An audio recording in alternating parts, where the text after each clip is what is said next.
Hey y'all, welcome back. Today we're going to continue talking about cells. We're going to actually take a look at some specialized cells, some different types of cells, explore that a little bit. Thanks for joining in.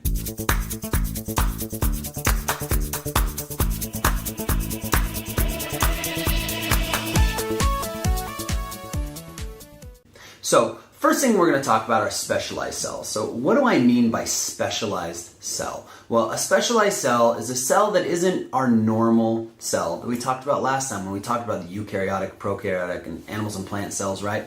We talked about very general ideas of what a cell is. We're going to look at what specialized cells are. Now, in reality, almost every single cell is going to be specialized because we want our cells to be specific to the function they're trying to perform.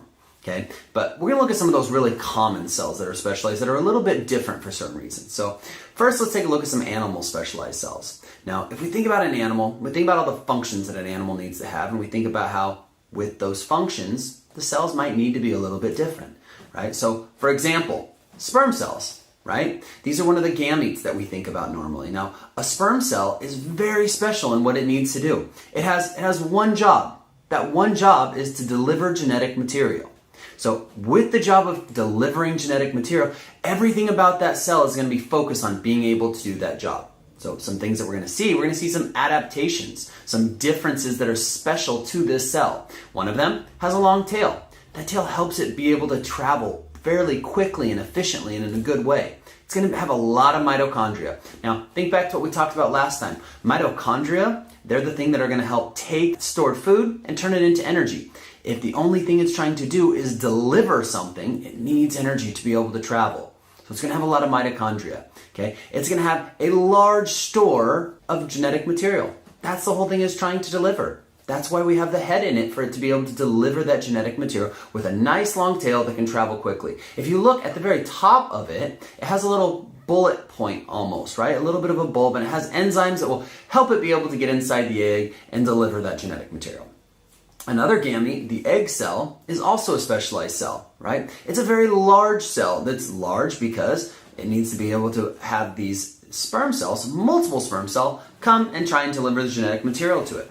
It's going to have a lot of stored sugar. It needs to be able to survive, so it's going to need this store of sugar. It's going to need to have genetic material in there, right? Those are the main things that we're going to need inside that egg cell. Other animal specialized cells, a nerve cell. Now, if we think about a nerve cell, it's got a really long tail, similar to the sperm cell that we just talked about, except at the end, it comes out. It has these little points that break away at the outside of it. Now, this is there so that way it can deliver signals really, really quick, right? We want it to be able to deliver signals all the way from my spinal cord, all the way out to the tip of my hand, or all the way down to my toe.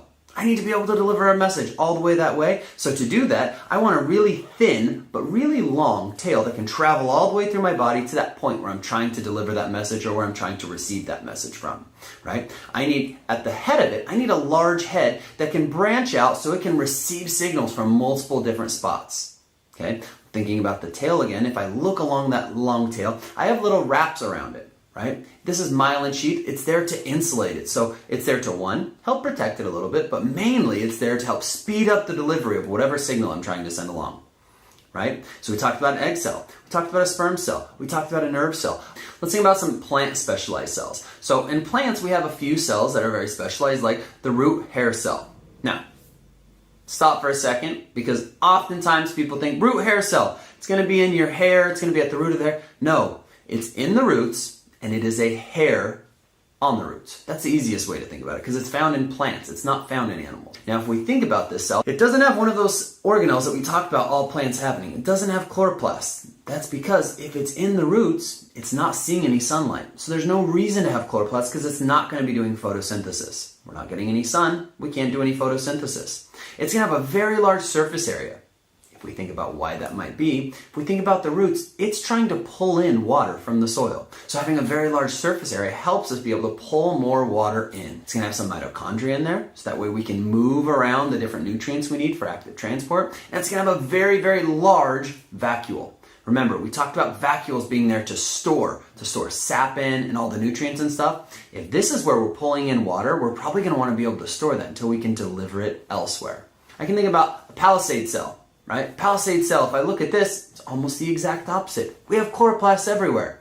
That's because it's there to do photosynthesis. We find these in leaves, okay? So lots of chloroplasts, lots of photosynthesis. That's what we're gonna see a lot of in this cell. If we think about other specialized plant cells, we can think about xylem and phloem.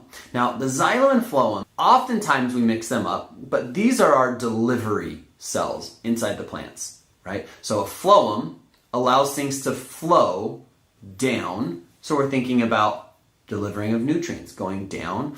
Also, they can deliver nutrients up. So it can go either two directions. If we're thinking about the xylem, now the xylem are different because they are only delivering water. They're only taking water that's coming from the roots, delivering it up the plant to wherever it needs to go, whether that's to the leaf, whether that's to higher branches, up to a flower, something like that. It's delivering water inside it.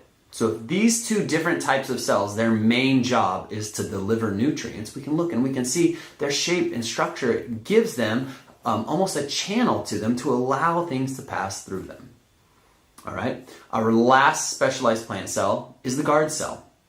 Now the guard cell's job is to guard the opening in the plant leaf, right? So they open and close to allow gas exchange. They allow gas out, they keep gas in, they open and close our stomata. Now the stomata is just the hole that we can find on the leaf where we're seeing gas come in and out, right? We also can see this is the point where water evaporates out.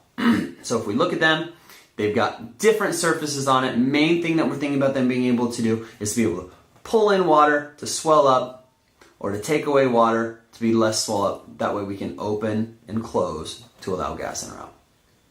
Thanks for stopping by, guys, today. I really enjoyed it. I hope you guys learned anything. Please go ahead. Have any questions, please put it in the comments. If you have any comments, put them there. Please subscribe and like the video so that way you can get any more of these updates.